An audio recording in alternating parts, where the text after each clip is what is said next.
Good morning students. हम one dimensional motion और उसके ग्राफ पढ़ चुके हैं। तो देखिए बच्चों, आज का जो हमारा टॉपिक है वो टू डायमेंशनल मोशन है, 2D मोशन। और इसका जो सबसे पहला टॉपिक है वो प्रोजेक्टाइल मोशन है। मैंने आपसे बताया भी था पिछले वीडियो में कि projectile motion most important topic है। इसको आपने बहुत अच्छे से समझना है और स्टेप टू स्टेप अगर आप समझते जाओगे तो काफी इजी टॉपिक है और काफी एंजॉय भी करोगे आप इस टॉपिक में।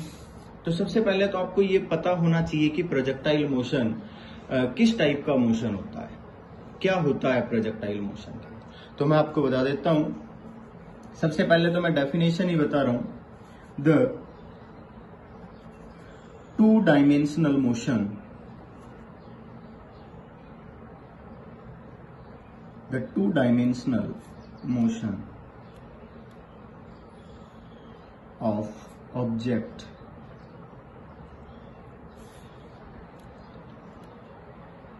under gravity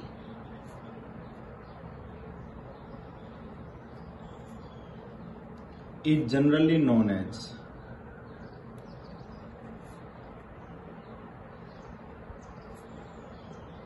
projectile motion।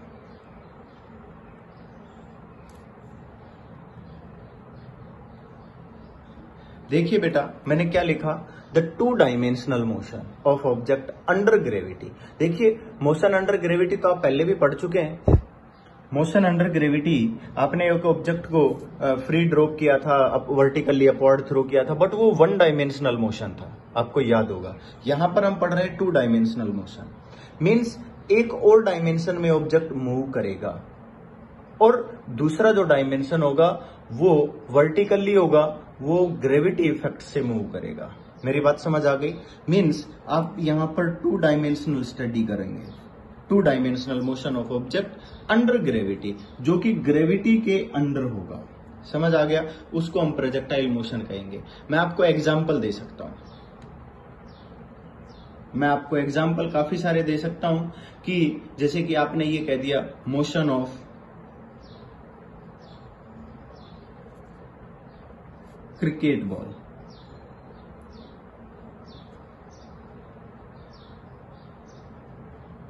Volleyball,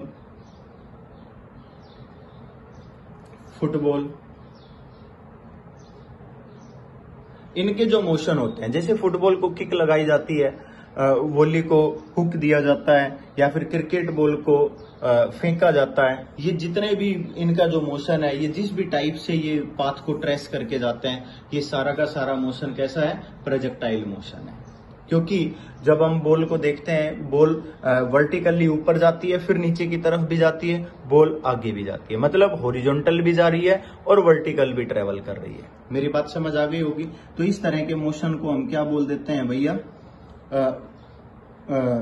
projectile motion. दूसरा, और काफी सारे मोशन है कि आप बस में बैठे हैं और बस चल रही है, चलती हुई बस से आप किसी भी ऑब्जेक्ट को जनरली ड्रॉप कर देते हैं। चलती हुई ट्रेन से आपने किसी ऑब्जेक्ट को ड्रॉप कर दिया।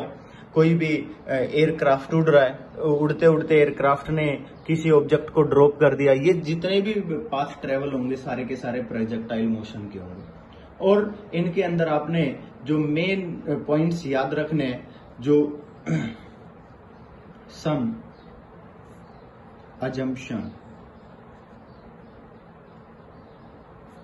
ऑफ प्रोजेक्टाइल मोशन, जो आपने याद रखने, मैं उनकी बात कर रहा हूं। पहला, आपने एयर रेजिस्टेंस इग्नोर करना है।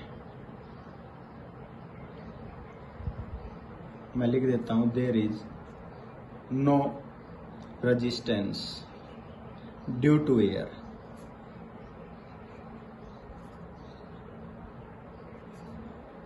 आपने एयर रेजिस्टेंस नहीं लेना है। ऑब्जेक्ट वही नीचे आ रहा है, ऑब्जेक्ट फॉरवर्ड डायरेक्शन में जा रहा है, एयर उसको रेजिस्ट कर रही है, तो आपने उसको इंक्लूड नहीं करना है। समझ आ गया होगा? Second point,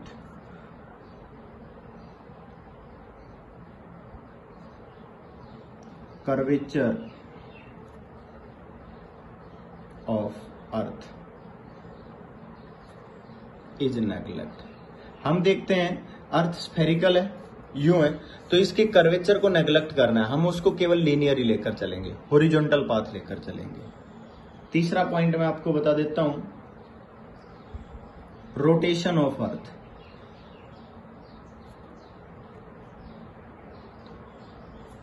is neglect. ये सब पॉइंट आपने क्या करने हैं भाई, नेग्लेक्ट करने हैं। समझ आ गया होगा। और जो एक्सेलरेशन लेना है,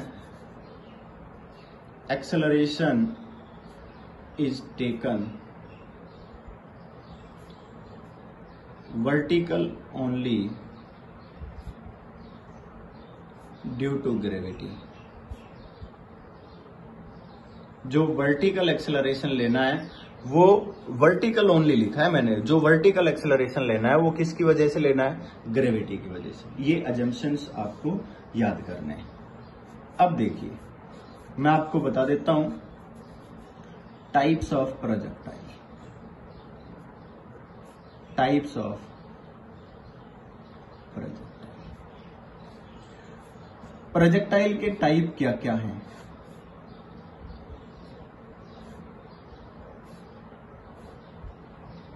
देखिए प्रोजेक्टाइल 2 टाइप होता है। एक मैं आपको बता रहा हूं बेटा, एंगुलर प्रोजेक्टाइल, और एक होता है बेटा हॉरिजॉन्टल प्रोजेक्टाइल। अब दोनों काफी इजी हैं। एक होता है हमारे पास एंगुलर, दूसरा क्या होता है, हॉरिजॉन्टल प्रोजेक्टाइल। अब एंगुलर प्रोजेक्टाइल की बात करते हैं। आपने क्या किया, ये भाई एक्स एक्सिस हॉरिजॉन्टल ले लिया, ये वाई एक्सिस वर्टिकल ले लिया। आपने किसी ऑब्जेक्ट को यू स्पीड से थीटा एंगल बनाकर फेंक दिया। मतलब आपने किसी ऑब्जेक्ट को इधर ऐसे थ्रो कर दिया थीटा एंगल बनाकर, तो आपको पता है ये किस तरह का पाथ ट्रेवल करेगा, इस तरह का पाथ ट्रेवल करेगा। ये यहां से यूं गया और घूम के यहां नीचे गिर गया। मेरी बात समझ गए। अगर हम यहां ये कहते हैं कि भाई ये हमारा एक्स एक्सिस है, ये हमारा वाई एक्सिस है, हमने एच हाइट पर ऑब्जेक्ट लिया और उसको हॉरिजॉन्टली थ्रो कर दिया यू स्पीड से। देखिए ध्यान से, तो ये किस तरह गिरेगा भाई, ये इस तरह गिरेगा। तो ये हमारा हॉरिजॉन्टल प्रोजेक्टाइल हो गया। दोनों प्रोजेक्टाइल समझ गए होंगे। एंगुलर का मतलब कि हमने ऑब्जेक्ट को एंगल से फेंक दिया। हॉरिजॉन्टल का मतलब हमने ऑब्जेक्ट को हॉरिजॉन्टल डायरेक्शन में थ्रो कर दिया। समझ आ गया होगा। अब आपने और भी पॉइंट समझने हैं। हमने क्या किया, यहां पर वेलोसिटी दे दी। अब मैं इन दोनों को थोड़ा अलग अलग करके बताता हूं। बेटा ध्यान से देखो, यहां पर अगर हम मोशन देखें तो ऑब्जेक्ट हॉरिजॉन्टली आगे जा रहा है, मोशन अलोंग एक्स एक्सिस है। अब यहां पर मोशन देखें तो ऑब्जेक्ट ऊपर गया और उसके बाद नीचे भी आया, मतलब इसका मोशन वाई एक्सिस में भी है, मोशन अलोंग वाई एक्सिस भी है। मेरी बात समझ गए। तो हम दोनों के दोनों मोशन डिफरेंट डिफरेंट पढ़ेंगे। इसमें मैं आपको बता देता हूं, हमने ऑब्जेक्ट को यहां से फेंका था तो एक्स एक्सिस में इधर गया भाई, यहां आ गया, एक्स एक्सिस में इधर डिस्प्लेस हुआ, और वाई एक्सिस में भी चेंज किया। पहले ये एच हाइट पर था और उसके बाद ये नीचे भी आ गया। मतलब मोशन एक्स एक्सिस में भी है और मोशन वाई एक्सिस में भी है। पॉइंट क्लियर हो गया होगा भाई। अब देखिए मैं आपको बता देता हूं, मैंने क्या कहा भाई कि इसका पाथ कैसा होगा। Its path is parabolic. इसका पाथ कैसा होगा बेटा, पैराबोलिक होगा। दोनों ही पैराबोला है, ये दोनों के दोनों पैराबोला हैं। समझ आ गया होगा कि एक तरफ बेंड हो रहे हैं, एक तरफ घूम रहे हैं। यहां पर देखिए ये इस तरह का है, तो दोनों के दोनों मोशन पैराबोलिक हैं। आगे तो हम इनकी इक्वेशंस भी पढ़ लेंगे, बट अब ध्यान से देखिए, हम मोशन की बात कर रहे हैं तो सबसे पहले हम एंगुलर प्रोजेक्टाइल मोशन ले लेते हैं। First angular projectile motion. जब आप किसी ऑब्जेक्ट को थीटा एंगल से थ्रो कर दोगे तो एंगुलर प्रोजेक्टाइल मोशन होगा। When object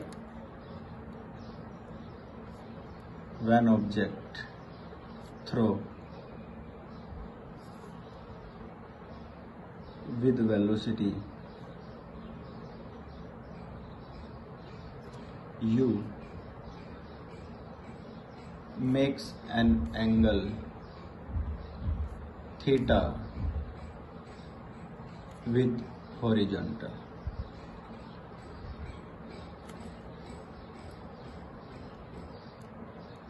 this type of motion is angular projectile motion. अब मैं आपको डायग्राम से समझाता हूँ। एंगुलर प्रोजेक्टाइल मोशन का डायग्राम बनाते हैं तो आपको समझ आ जाएगा। देखिए ध्यान से,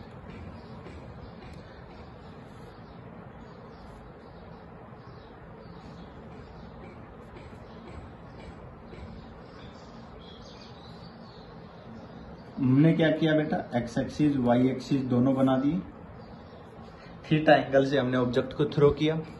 अब एक बात ध्यान से समझिए, मैंने इसको दो अलग अलग पार्ट में डिवाइड किया, ध्यान से समझना। मैंने कहा कि जो ये वेलोसिटी है ना बेटा, वेलोसिटी का एक कंपोनेंट हॉरिजॉन्टल है और एक वर्टिकल। बेटा कंपोनेंट तो समझा रखे हैं आपसे, थीटा एंगल वाला क्या होता है, कोस थीटा हॉरिजॉन्टल कंपोनेंट, और साइन थीटा वाला क्या होता है, वर्टिकल कंपोनेंट, जो कि हॉरिजॉन्टल के परपेंडिकुलर होता है। मेरी बात समझ आ गई? एक होता है यू कोस थीटा और एक क्या होता है, यू साइन थीटा। समझ आ गया? अब देखिए, मैं इस मोशन को अलग अलग कर रहा हूं। मैं कह रहा हूं कि एक हमारे पास हॉरिजॉन्टल मोशन है, हॉरिजॉन्टल मोशन, और दूसरा हमारे पास वर्टिकल मोशन है। मैं दोनों को अलग अलग कर रहा हूं। आप ध्यान से देखिए, ऑब्जेक्ट को अगर मैं ये कहूं कि एक्स एक्सिस में फेंका तो कितने स्पीड से फेंका बेटा, यू कोस थीटा से। मतलब ऑब्जेक्ट इधर जा रहा है यू कोस थीटा से, और इधर अगर मैं एक्सेलरेशन की बात करूं तो एक्सेलरेशन तो एक्स एक्सिस में है ही नहीं, क्योंकि ना तो कोई मोटर लगा रखी है कि वो उसकी स्पीड को कम ज्यादा करे। क्या यू कोस थीटा को आप चेंज कर सकते हो? नहीं कर सकते, क्योंकि इसको कम या ज्यादा करने के लिए ना तो कोई मोटर है, ना कोई इंजन है, ना कोई अलग फोर्स लगा हुआ है, ना कोई ऐसा फोर्स लगा हुआ है जो इसको मूव कराए या इसकी वेलोसिटी को चेंज करे। दूसरा है वर्टिकल। अब मैंने कहा कि ऑब्जेक्ट तो बेटा ऊपर भी गया, ऊपर कितनी वेलोसिटी से गया बेटा, यू वाई, जिसकी वैल्यू कितनी है बेटा, यू कोस थीटा, और ये ऊपर गया और फिर वापस नीचे आ गया। यहां पर अगर हम वेलोसिटी की बात करें, एक्सेलरेशन की बात करें तो क्या लिखेंगे बेटा, माइनस जी, क्योंकि एक्सेलरेशन क्या है, एक्सेलरेशन ड्यू टू ग्रेविटी। समझ आ गया होगा? मतलब हमने ये कहा कि ऑब्जेक्ट के ऊपर दो वेलोसिटी लगी हुई है। एक वेलोसिटी लगी हुई है यू कोस थीटा, जिसको हम एक्स एक्सिस के अलोंग ले रहे हैं, यू एक्स लिख दिया हमने, और u x is equal to u cos theta. और हमने कहा कि एक्सेलरेशन ऑब्जेक्ट ओ से, अगर मैं इसके पाथ की बात करूं, मैंने कहा ये ओ, हाईएस्ट पॉइंट को मैंने लिख दिया ए और इसको लिख दिया मैंने बी। ओ ए बी जो पाथ है, इसमें ओ से बी तक हॉरिजॉन्टली आने का जो रीजन था वो केवल यू कोस थीटा है, क्योंकि उसके पास हॉरिजॉन्टल डायरेक्शन में एक वेलोसिटी है और कोई भी उसकी वेलोसिटी को चेंज करने वाला नहीं था, तो उसका एक्सेलरेशन अलोंग एक्स एक्सिस हमने क्या कह दिया, 0। दूसरा मैंने कहा कि ये ऑब्जेक्ट ऊपर गया, ओ से ए गया, मतलब इस हाइट पर गया और फिर वापस नीचे आया। वो किसकी वजह से गया भाई, ऊपर जाने की वजह क्या थी, यू साइन थीटा। बट ऊपर यहां पर उसकी वेलोसिटी 0 हो जाने की और वापस फिर वेलोसिटी नीचे की तरफ बढ़ने की वजह क्या थी, एक्सेलरेशन ड्यू टू ग्रेविटी। मतलब वाई एक्सिस के अंदर जो एक्सेलरेशन लग रहा है वो क्या लग रहा है, ग्रेविटी लग रही है। समझ आ गया कि नहीं? मतलब हम क्या कहेंगे कि यहां पर अगर हम देखें, मान लीजिए आपने कहा कि यहां पर वेलोसिटी बताओ, तो हम क्या करेंगे, टेंजेंट ड्रॉ करेंगे, जो भी पाथ है उसका टेंजेंट ड्रॉ कर देंगे, दैट इज वेलोसिटी। आपने कहा कि वेलोसिटी v है। अगर इस पॉइंट पर देखा जाए तो भाई वेलोसिटी के कंपोनेंट बनेंगे या नहीं बनेंगे? आप क्या कह दोगे भाई, यहां पर तो vx, यहां क्या कह दोगे, vy। अगर हाईएस्ट पॉइंट पर पूछा जाए तो क्या कहोगे, ओनली vx हो। अगर इस पॉइंट पर पूछा जाए तो डायरेक्शन यहाँ है तो क्या कहोगे बेटा, vx, यहाँ क्या हो जाएगा बेटा, vy। अरे कंपोनेंट तो बनाने आते होंगे ना। अगर आपसे पूछा जाए इस पॉइंट पर क्या होगा तो क्या दिखाओगे बेटा, vx, और ये क्या हो गया बेटा, vy। तो यही तो पाथ है हमारा, हर पॉइंट पर डिफरेंट डिफरेंट वेलोसिटी है। मेरी बात समझ गए कि नहीं? तो अब हम इन पॉइंट्स को आगे पढ़ेंगे। आप ये भी कह सकते हो कि एक्स एक्सिस के अलोंग आई लगा दिया, वाई एक्सिस के अलोंग जे लगा दिया, आई जे लिख सकते हो आप, आपकी मर्जी है। यहाँ पर डाउनवर्ड डायरेक्शन में आ गया तो माइनस लगा सकते हो, माइनस जे लिख सकते हो। कोई फर्क नहीं पड़ेगा। ये अलग अलग पॉइंट है तो अलग अलग पॉइंट की अलग अलग वेलोसिटी हो गई। अब ध्यान से देखिए, हमने बार बार आपसे यही बात बताई है कि हर पॉइंट पर वेलोसिटी की जो डायरेक्शन है वो क्या है, डिफरेंट है।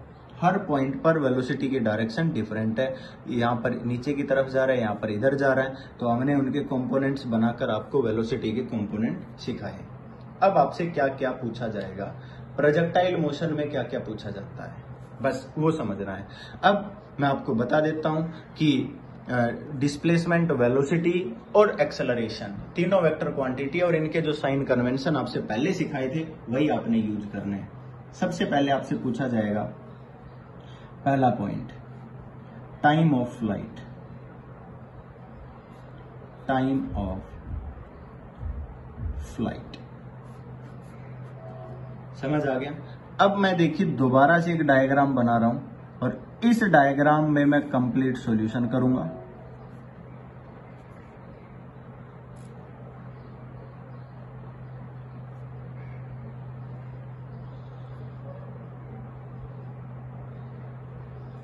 U x axis, y axis, theta angle, यहां पर आपने क्या बताया था बेटा, U कोस थीटा, इधर आपने क्या बताया था, U साइन थीटा।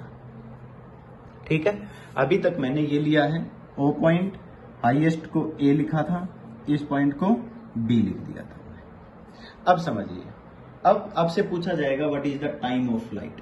बेटा आप एक बात बताइए, हम इक्वेशन ऑफ मोशन पढ़ चुके हैं। अब हम अगर इक्वेशन ऑफ मोशन पढ़ चुके हैं तो इक्वेशन ऑफ मोशन में टाइम दो जगह पर आता है। एक तो displacement time relation, S is equal to ut plus half at square, बोलो आता है कि नहीं। और एक आता है velocity time, v is equal to u plus at। तो मेरे हिसाब से इन दोनों इक्वेशन को हम यूज कर सकते हैं टाइम पीरियड फाइंड आउट करने के लिए। तो आप देखिए, we know S is equal to ut plus half at square. बेटा टाइम है और डिस्प्लेसमेंट। आप एक बात बताओ, क्या आपको O से B तक की डिस्प्लेसमेंट मालूम है? नहीं मालूम है, बट मालूम भी है क्योंकि यहां पर डिस्प्लेसमेंट भी तो दो एक्सिस में है। ध्यान से देखिए, मैं कहता हूं अलोंग y एक्सिस। अगर मैं y एक्सिस का अलोंग y एक्सिस मोशन, मैंने जो मोशन लिया है ना वो y एक्सिस ले लिया, तो डिस्प्लेसमेंट की इक्वेशन क्या लिखूंगा, sy is equal to uyt plus 1/2 ayt square. मतलब यहां पर वेलोसिटी और एक्सेलरेशन दोनों के दोनों क्या लिए जाएंगे, जो जिसके अलोंग है उसी के अलोंग लिए जाएंगे। मैंने कहा y एक्सिस के अलोंग डिस्प्लेसमेंट बताओ। बेटा y एक्सिस तो इस लाइन से ऊपर और नीचे का डिस्प्लेसमेंट लिया जाएगा। मतलब मान लीजिए मैं यहां पर कोई पॉइंट ले लेता, C पॉइंट, तो डिस्प्लेसमेंट क्या माना जाता, O से C तक का देखते तो मैं OC से एक पैरेलल लाइन ड्रॉ करता और ये वाला जो डिस्प्लेसमेंट था y एक्सिस का ये लेता। मेरी बात समझ गए? या यहाँ परपेंडिकुलर ड्रॉ करता और जो ये हाइट है ना वो हाइट में ले पाता। That is displacement along y axis. But O और B ऑफ कंप्लीट पाथ, तो अगर SY देखेंगे तो क्या हो जाएगा बेटा, जीरो, क्योंकि O का लेवल और B का लेवल क्या है, सेम। आप इधर मत देखिए कि यहाँ कितना दूर है, क्योंकि अगर आप इधर देखोगे तो ये तो x एक्सिस है, मैंने लिख रखा है। कौन सी एक्सिस है, ये x एक्सिस है। आपने इधर नहीं देखना है, आपने ये देखना है कि O और B का लेवल, हाइट में कितना चेंज है। हम देखेंगे दोनों सेम लेवल पर है, तो सेम लेवल पर है तो y एक्सिस का डिस्प्लेसमेंट क्या है, जीरो है। अब SY जीरो हो गया, UY आपने लिखा हुआ है, UY आपने यहां लिखा था, कितना है बेटा, U साइन थीटा। क्या है बेटा, U साइन थीटा। सॉरी बेटा, हमने यहां पर भी उल्टा लिख दिया क्या, U कोस, और ये क्या लिख दिया, U साइन। ठीक है, और AY हमने क्या लिखना है बेटा, माइनस जी।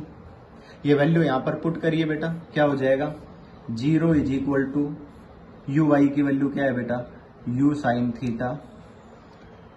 टाइम पीरियड को क्या लिख लें, टाइम पीरियड को कैपिटल T लिख देता हूं बेटा, कंप्लीट टाइम पीरियड है। टाइम ऑफ फ्लाइट को मैंने किससे लिख दिया, कैपिटल T से नोट कर दिया। माइनस 1/2 प्लस 1/2, A की वैल्यू क्या है बेटा, minus G into T square. बेटा यहां से T की वैल्यू निकाल दो, टी इज इक्वल टू क्या आ जाएगा 2u साइन थीटा अपॉन जी। ये समझना है। टाइम पीरियड आया कि नहीं आया बेटा, हम इसको इधर लेफ्ट साइड लेकर जाएंगे तो प्लस हो जाएगा, एक टी से एक टी कैंसिल हो जाएगा क्योंकि यहाँ टी स्क्वायर है, यहाँ टी है, तो टी इज इक्वल टू क्या हो जाएगा 2, उधर जाकर 2u साइन थीटा अपॉन में क्या आ जाएगा जी। कैलकुलेट करेंगे तो टाइम पीरियड आ जाएगा। अब आप ये सोच रहे हो कि सर ने ना अभी थोड़ी देर पहले कहा था कि वेलोसिटी और टाइम रिलेशन भी तो हमें मालूम है। अब एक बात ध्यान से देखिए, चलो मैं अल्टरनेट मेथड बता देता हूं।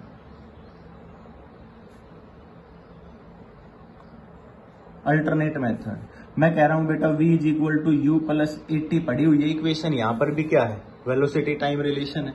ये टाइम पीरियड निकालने का ही दूसरा मेथड है। जरूरी नहीं है कि आप एक ही मेथड लगाओ, क्योंकि आपने टाइम का रिलेशन दो इक्वेशन के साथ पढ़ा, एक वेलोसिटी के साथ और एक डिस्प्लेसमेंट के साथ। ठीक है, तो हमने क्या लिखा v is equal to u plus 80। अब देखो ध्यान से, हमने क्या कहा भाई, अगर मैं कहता हूं motion along y axis, motion along y axis, अगर हम वाई एक्सिस के अलोंग मोशन लेते हैं तो बेटा एक बात ध्यान से देखिए, मैं कहता हूं फ्रॉम O टू A। अब की बार मैं O से A तक का मोशन ले रहा हूं, क्योंकि मैं आपको बता देता हूं कि A पॉइंट पर मैं ये कहता हूं कि बेटा यहां पर जो वेलोसिटी है वो कहां है, V है, ओनली हॉरिजॉन्टल है, ऊपर की तरफ तो है ही नहीं। मैं क्या कहूंगा, at highest point, highest point v y axis के अलोंग क्या है 0। क्यों? क्योंकि हाईएस्ट पॉइंट ही बोल दिया। पहले ऑब्जेक्ट यहां से देखो, यहां से ऑब्जेक्ट ऊपर की तरफ जा रहा है और जा रहा है, क्योंकि इसकी अपवर्ड डायरेक्शन में वेलोसिटी है तो ऊपर जा रहा है। हाईएस्ट पॉइंट आ गया तो अब ऊपर जाना बंद हो गया, मतलब वाई एक्सिस के अलोंग वेलोसिटी क्या हो गई 0। अगर आप कहोगे कि यहां पर जो वेलोसिटी है वाई एक्सिस की वी वाई, तो क्या बताओगे 0 बताओगे। वाई एक्सिस की वेलोसिटी हाईएस्ट पॉइंट पर है ही नहीं। समझ आ गया। और यू वाई तो आपको मालूम ही है, then v y is equal to u y plus a y t. ठीक है, हमने क्या कहा 0 is equal to u sine theta, आपको पता है यू वाई की वैल्यू है, ए वाई की वैल्यू माइनस जी है इंटू टी। क्या किया, यहां से टी इज इक्वल टू निकाला, क्या गया बेटा यू साइन थीटा अपॉन जी आ गया। अब आप सोच रहे हो सर पिछले न्यूमेरिकल ये पिछले इसमें मेथड में 2u साइन थीटा बाई जी आया था। बेटा ये जो टाइम पीरियड है ये O से B तक का आया था, O टू B। ठीक है, ये O से B तक का था। इसमें क्या लिखा हुआ है O टू A, मतलब ऊपर जाने का है तो आने का भी तो उतना ही टाइम पीरियड होगा। मेरी बात समझ गए। Then t is equal to क्या हो जाएगा 2t, डबल हो जाएगा, और डबल हो जाएगा तो क्या लिख देंगे 2u साइन थीटा अपॉन जी। सेम है कि नहीं? तो आपने बस ये पॉइंट समझने हैं कि जो हम पढ़ रहे हैं, जो पॉइंट्स हमने पढ़े हैं वो क्लियर है या नहीं है। केवल और केवल ऐसा नहीं है कि सब कुछ आपने बहुत अच्छे से रट लेना है, ऐसा नहीं है कि आपने इनको समझना है। चलो अब मैं एक इंपॉर्टेंट पॉइंट बताता हूं रिगार्डिंग टाइम ऑफ लाइट। समझ आ गया? मान लीजिए आपसे ये कह दिया जाए, मैं लिख देता हूं important point time of light के रिगार्डिंग, और ये इंपॉर्टेंट पॉइंट काफी बार पूछा जाता है। समझ आ गया? देखिए मैंने क्या कहा भाई, सबसे पहले मैंने ये कहा अगर मान लीजिए टाइम ऑफ फ्लाइट के अंदर हम कॉम्प्लीमेंट्री एंगल ले लें, ये एक्स एक्सिस है और ये क्या है वाई एक्सिस। ठीक है, आपने एक ऑब्जेक्ट को फेंका, वो यूं आकर गिरा। एक एग्जांपल ले रहा हूं मैंने कहा कि ये एंगल है 30 डिग्री। अगर हम इसका कॉम्प्लीमेंट्री एंगल लेते हैं तो 60 डिग्री होगा। बेटा आपने ऑब्जेक्ट को यहां फेंका और फिर वापस देखा तो ये कहीं पर भी गिरा, वैसे तो ये इसी पॉइंट पर आकर गिरेगा। कॉम्प्लीमेंट्री एंगल मैं आपको बता देता हूं, आगे मैं आपको समझाऊंगा भी। पर मान लीजिए आपने कहा कि जो ये वाला एंगल है ना, ये 60 डिग्री एंगल है। ठीक है, कॉम्प्लीमेंट्री इफ वी टेक, या सीधा लिख देता हूं for complementary angle theta and 90 minus theta, यही तो होते हैं एक दूसरे के कॉम्प्लीमेंट्री एंगल। इन दोनों के लिए लिया जाए then ratio of time period, then ratio of time period बेटा T1 upon T2 is equal to क्या हो जाएगा भाई, अगर पहला थीटा एंगल ले लिया आपने, पहला थीटा एंगल लिया तो दूसरा क्या लिया जाएगा 90 माइनस थीटा, मतलब 2u टाइम पीरियड का फॉर्मूला क्या होता है साइन थीटा अपॉन जी, अपॉन क्या लिख दोगे बेटा 2u, सॉरी मैं इसको अगले पेज पर ही लिख देता हूं वरना कंफ्यूज हो जाओगे आप, कोई बात नहीं। आपने कहा कि पहला एंगल थीटा है तो T1 क्या हो जाएगा बेटा 2u साइन थीटा अपॉन जी, और अगर दूसरा टाइम पीरियड T2 लेते हैं तो क्या लिखोगे बेटा 2u sine 90 minus theta upon g. बोलो होगा कि नहीं होगा, दोनों का रेशियो निकालना है तो T1 अपॉन T2, अगर दोनों को डिवाइड करेंगे तो 2u बाई जी कैंसिल हो जाएगा, क्या बचेगा इधर साइन थीटा, यहाँ क्या बचेगा बेटा साइन 90 माइनस थीटा, और साइन 90 माइनस थीटा तो कोस थीटा होता है, तो इसको क्या लिख सकते हो बेटा टेन थीटा लिख सकते हो, क्या लिख सकते हो भाई टेन थीटा लिख सकते हो। समझ आ गया। एक और इंपॉर्टेंट पॉइंट मैं आपको बता रहा हूं, अनदर इंपॉर्टेंट पॉइंट, ये बहुत ज्यादा जरूरी है, जो इंपॉर्टेंट पॉइंट मैं लिख रहा हूं इनको एग्जाम में पूछा जाता है अलग अलग तरीके से। मैं कह रहा हूं if T1 be the time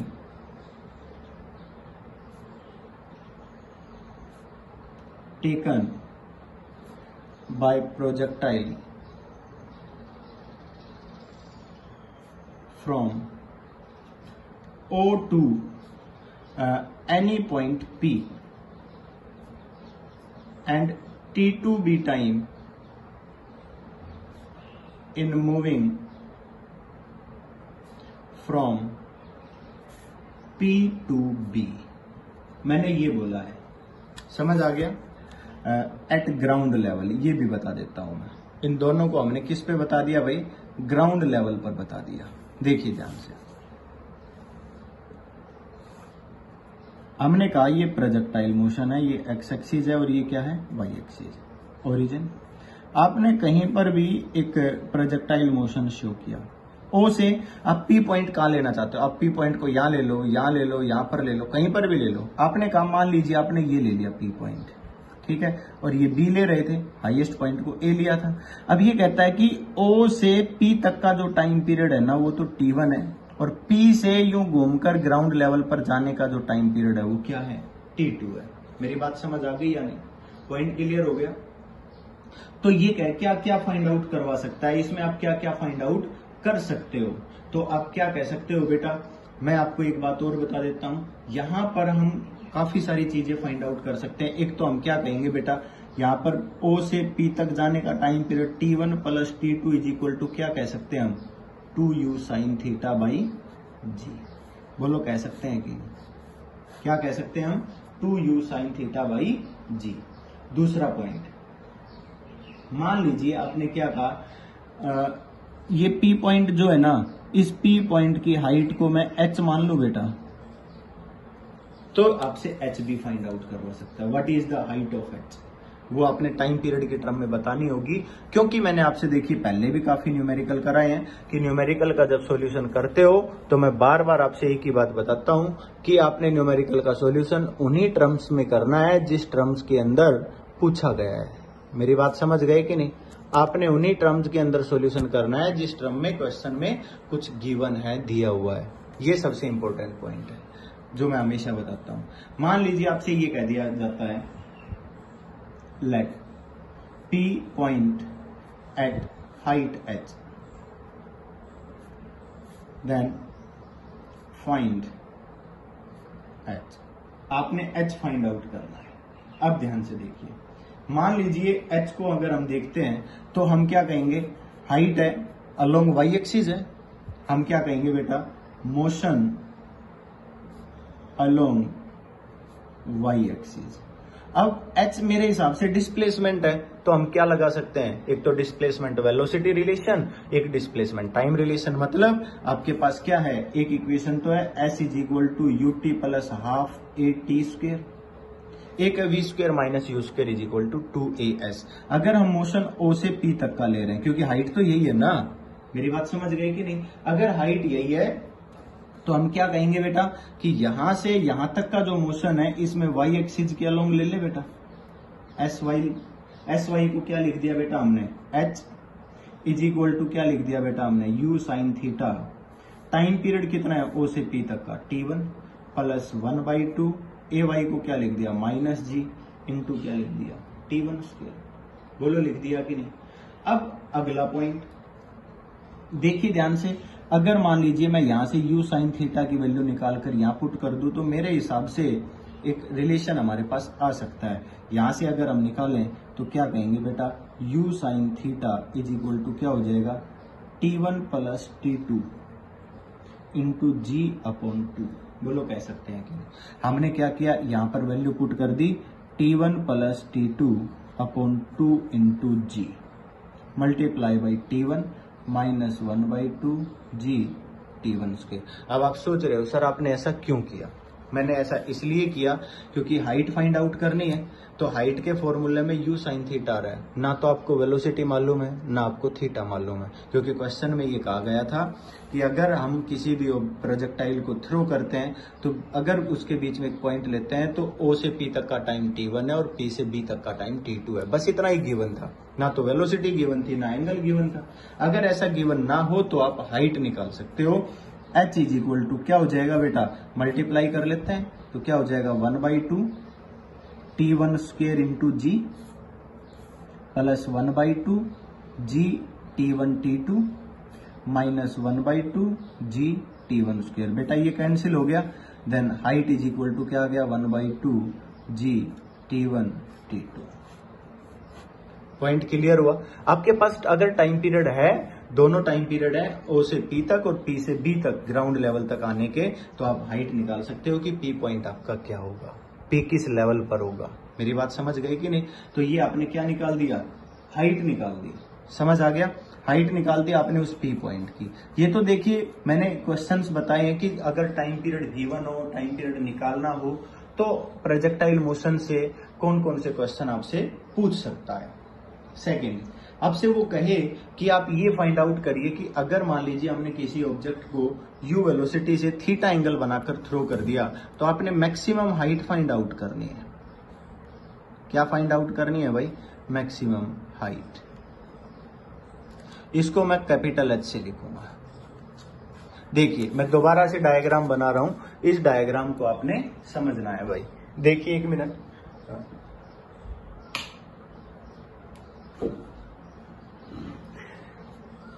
मैं एक डायग्राम बना रहा हूं दोबारा से प्रोजेक्टाइल मोशन का। ये एक्स एक्सिस है, ये क्या है वाई एक्सिस, ओरिजिन। देखिए मैंने क्या किया भाई, ऑब्जेक्ट को थ्रो किया और ये मैंने इसका मोशन बता दिया, यू वेलोसिटी से थ्रो किया थीटा। सबसे पहले कंपोनेंट बनाए you cos theta, vertical component you sine theta. आपने एच निकालना है बेटा। इस पॉइंट को ए लिखते थे आप, ये पॉइंट बी लिखते थे। अगर हम हाइट की बात करें तो मेरे हिसाब से हाइट तो यही है, मैक्सिमम हाइट एच यही है। मतलब जो ए से अगर हम देख रहे हैं यही तो हमारी मैक्सिमम हाइट है। अब आप एक बात बताओ भाई, अगर मान लीजिए हाइट है और वर्टिकली हमने टॉप पॉइंट ले लिया, हाइट तो मेरे हिसाब से डिस्प्लेसमेंट होता है। क्या होता है भैया, डिस्प्लेसमेंट। अब डिस्प्लेसमेंट के लिए इक्वेशन वही है, v square minus u square is equal to 2as, s is equal to u t plus half a t square. आप दोनों लगा सकते हो, आप जो कहोगे हम उससे कर लेंगे। तो हमने क्या कहा, we know motion along y axis, motion y axis के अलोंग लेना है, क्योंकि आप क्या निकाल रहे हो, हाइट निकाल रहे हो। तो आप कौन सी इक्वेशन लगा सकते हो, v square minus u square is equal to 2as। Y axis ले रहे हैं तो v y u y a y s y, सारे के सारे वाई एक्सिस के अलोंग लेने हैं। आप बताइए वी वाई, बेटा हाइट किस पॉइंट पर है, ए पॉइंट पर, और ए पॉइंट पर वेलोसिटी क्या बताई थी, 0, वाई एक्सिस के अलोंग। वैसे 0 नहीं है, ओनली वाई एक्सिस के अलोंग। आपने कहा था कि पार्टिकल हॉरिजॉन्टल जा रहा है, वर्टिकल नहीं जा रहा है। वर्टिकली जो एक्सिस है, अगर वर्टिकली जाता तो ये हाईएस्ट पॉइंट नहीं होता, ये और ऊपर जाता। मेरी बात समझ गए। हाईएस्ट पॉइंट पर वाई एक्सिस में 0, यू साइन थीटा मालूम है, ए वाई मालूम है, s y displacement along y axis. बेटा वाई एक्सिस ये ओ पॉइंट से ए पॉइंट पर देखेंगे, ओ पॉइंट नीचे है, ए पॉइंट ऊपर है। अगर इनिशियल पॉइंट नीचे, फाइनल पॉइंट ऊपर हो तो डिस्प्लेसमेंट पॉजिटिव लिया जाता है। क्या लिखा जाएगा, प्लस एच। वैल्यू पुट करिए, 0 minus u sine theta whole square is equal to 2 into minus g into h. हो गया बेटा, माइनस से माइनस काट दें और h इज इक्वल टू निकाल दें। h is equal to u square sine square theta by g. यहां तक क्लियर हुआ। अब देखिए आगे बढ़ते हैं।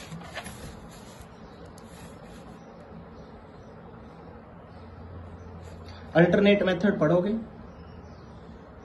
Alternate method. बेटा एक इक्वेशन क्या लगा सकते हो, S Y is equal to u y t plus 1/2 a y t square. बेटा आप एक बात बताइए, एस वाई तो हमने बता दिया क्या था, एस वाई तो प्लस एच है, यू वाई आपको मालूम है क्या है, यू साइन थीटा है, ये भी आपको मालूम है। टाइम पीरियड भी तो आपको मालूम है ना, टाइम पीरियड कितना है। बेटा आप बताओ, ओ से ए तक का टाइम पीरियड अभी पढ़ा था हमने। अभी देखो यहाँ अल्टरनेट मेथड में ओ टू ए तक का time period u sine theta by g था। भाई पूरा टाइम पीरियड तो हमारे पास 2 u sine theta by g था, पर ओ से ए तक का क्या था, u sine theta by g. तो हम वो भी लगा देंगे। हम क्या कह देंगे, इसके अंदर अगर मैं आपको बताऊं तो क्या हो गया, यू साइन थीटा अपॉन जी, और ए वाई भी आपको मालूम है क्या हो गया, माइनस जी। बेटा ये सारी वैल्यू पुट करिए, एच आ जाएगा आपके पास। Put the value, H is equal to आपके पास आएगा u square sine square theta by g. मेरी बात समझ आ गई या नहीं, u square sine square theta by 2g। ये ध्यान रखना भाई, जी नहीं आएगा, 2g आएगा। ये आपके पास हाइट का फॉर्मूला है, मैक्सिमम हाइट। मैक्सिमम हाइट आपने फाइंड आउट कर दी। अब इसके साथ साथ भी आपने कुछ इंपॉर्टेंट पॉइंट पढ़ने हैं। यहां पर भी हम आपको इंपॉर्टेंट पॉइंट बताएंगे, ठीक है। आपसे मान लीजिए ये कहा जाए मैक्सिमम हाइट से रिलेटेड इंपॉर्टेंट पॉइंट क्या होगा। आपसे ये कहा जाए what angle you take when object reach at maximum height. For, पहला पॉइंट मैं लिखता हूं, for maximum height attain by object. Object के द्वारा जो मैक्सिमम हाइट अटेंड करने का जो प्रोसेस है, उसमें क्या होगा बेटा, आपने यू वेलोसिटी दे दी, वो दे ही दी, ग्रेविटी कांस्टेंट है, 2 कांस्टेंट है, मतलब थीटा चेंज करोगे तो हाइट चेंज होगी। थीटा चेंज करने से हाइट चेंज हो रही है, तो हम क्या कहेंगे बेटा, थीटा कितना करोगे तब मैक्सिमम होगा। हम कहेंगे if theta is equal to 90 degree then sine 90 क्या होता है बेटा, 1। ये मेरे हिसाब से मैक्सिमम वैल्यू होती है। हम क्या कहेंगे, हाइट डिपेंड्स ऑन एंगल,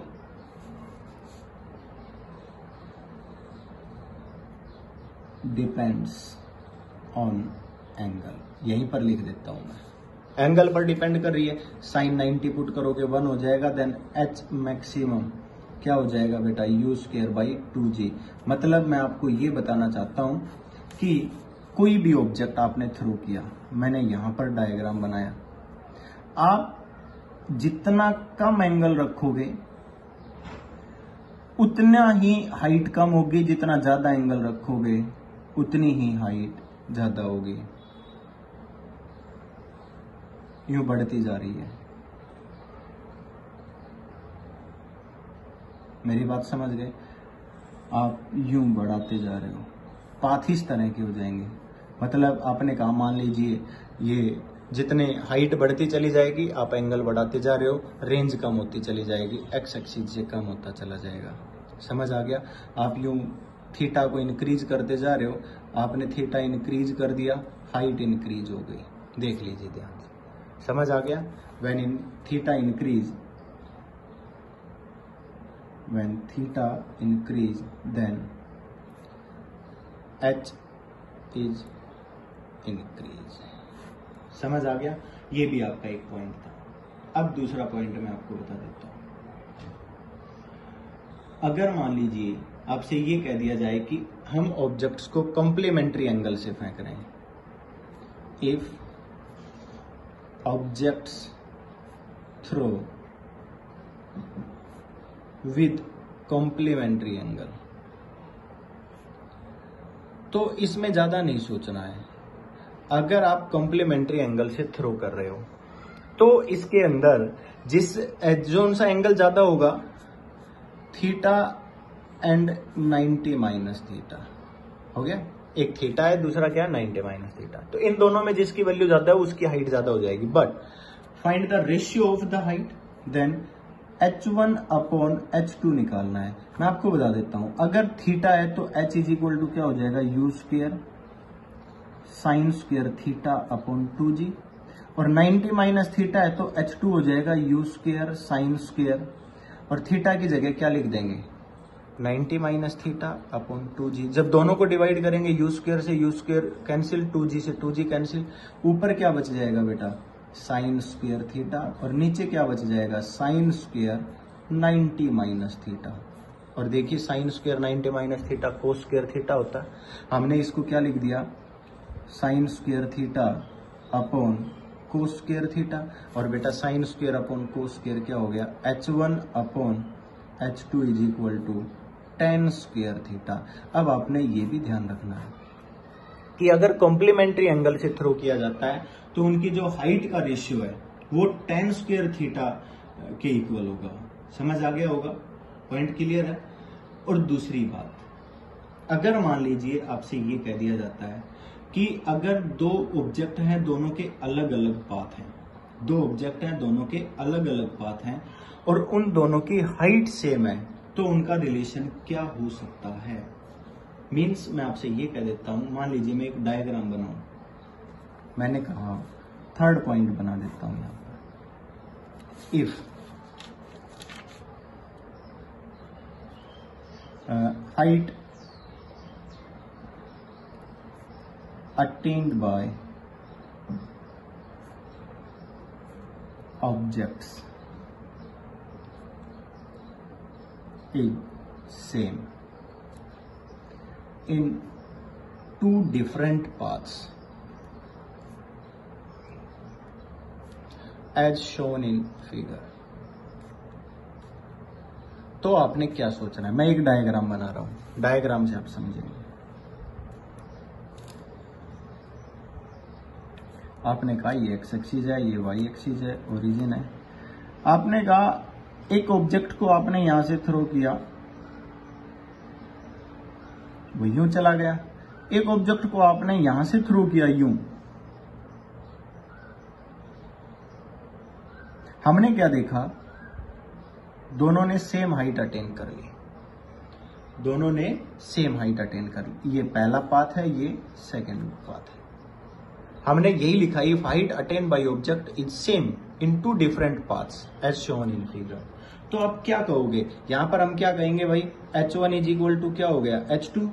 तो इसके अंदर एक बात हमेशा याद रखनी है कि जो पहला जो है ना, इसका थीटा अलग है और इसका थीटा क्या है अलग। आप ध्यान से देखिए, जो हमारे पास हाइट है, अगर मैं इस हाइट को दूसरी टर्म में लिखूं तो u साइन थीटा का होल स्क्वायर था, मतलब u y का होल स्क्वायर अपॉन 2g कह सकते हो कि नहीं। अरे u y तो था u साइन थीटा, तभी तो आपने u square sine square theta लिखा था। तो u y का होल स्क्वायर अपॉन क्या लिख दिया आपने 2g। बेटा u y का होल स्क्वायर अपॉन 2g हो गया। तो मैं आपको ये बताना चाह रहा हूं कि यहां पर हम क्या लिखेंगे बेटा, h1 is equal to uy1 whole square upon 2g, और h2 इज इक्वल टू क्या लिखेंगे बेटा u(y2) स्क्वायर अपॉन 2g। मेरी बात समझ गई कि नहीं? मतलब दोनों की वर्टिकल वेलोसिटी के कंपोनेंट डिफरेंट डिफरेंट थे, वो हमने मैच कराई, दोनों को इक्वल रखेंगे, हाइट दोनों की सेम है, तो क्या हो जाएगा बेटा, u(y1) square upon 2g is equal to u(y2) square upon 2g। 2g से 2g कैंसिल हो गया, मतलब हम क्या कह सकते हैं, u(y1) is equal to u(y2), मतलब u1 sine theta 1 is equal to u2 sine theta 2। हमें पता है कि इसको अलग वेलोसिटी से फेंकना पड़ेगा, इसको अलग से फेंकना पड़ेगा, इसका एंगल थीटा 2, इसका एंगल थीटा 1, पर दोनों के जो वर्टिकल वेलोसिटी कंपोनेंट है वो सेम होने चाहिए। अगर दोनों के वर्टिकल वेलोसिटी कंपोनेंट अगर सेम है तो हम क्या कहेंगे कि इनकी जो हाइट है वो सेम आएगी। बट यहां पर एक बात और है, ये कहता है कि इन दोनों में से कौन सा पहले आ जाएगा। अगर इस तरह का केस है तो वी नो बेटा टाइम पीरियड का फॉर्मूला क्या है, मेरे हिसाब से 2u साइन थीटा बाई जी है, बोलो है कि नहीं, हमने पढ़ा था। तो t इज इक्वल टू हम क्या कह सकते हैं, 2u(y) अपॉन जी, बोलो कह सकते हैं कि नहीं। In this case both path have same time period, in this both objects take same time। ये काफी इंपॉर्टेंट पॉइंट है, मैंने आपको बताया। चलो लिख देता हूं, ये आज का लास्ट पॉइंट है, प्रोजेक्टाइल का लास्ट नहीं है, यहां लिख देता हूं मैं। We know t is equal to 2u sin theta by g is equal to 2uy by g, means if two projectile motion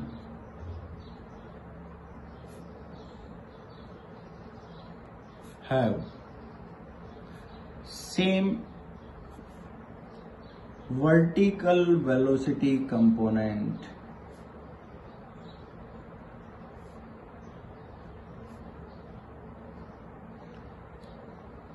ये स्टार लगाकर लिख रहा हूं, अगर दो प्रोजेक्टाइल मोशन जिनका वर्टिकल वेलोसिटी कंपोनेंट सेम है, then they attain same height, दोनों सेम हाइट अटेन करेंगे and take same time period.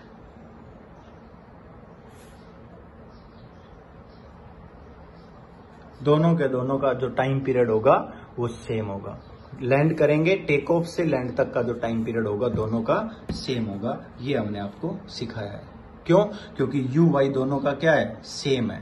हमने क्या बता दिया यहां पर, u(y1) is equal to u(y2), इस केस में समझ आ गया। अगर ये सेम है तो उनका टाइम पीरियड भी क्या होगा, सेम होगा। ठीक है, अगला पॉइंट मैं जो आपको बता रहा हूं, अगला पॉइंट हमारा है हॉरिजॉन्टल रेंज। हॉरिजॉन्टल रेंज, इसको हम अगली क्लास में करेंगे। आप इस टॉपिक को अच्छे से पढ़ना, जहां तक मैंने आपसे बताया है। इसी तरह रेंज में भी काफी सारे पॉइंट्स हैं, रेंज के पॉइंट्स पढ़ने के बाद हम इक्वेशन ऑफ ट्रेजेक्टरी करेंगे, और भी बहुत सारे इंपॉर्टेंट पॉइंट इसमें बचे हुए हैं। तो काफी इंटरेस्टिंग चैप्टर है, काफी इंटरेस्टिंग टॉपिक है, इसको इंटरेस्ट लेकर पढ़ना। Thank you.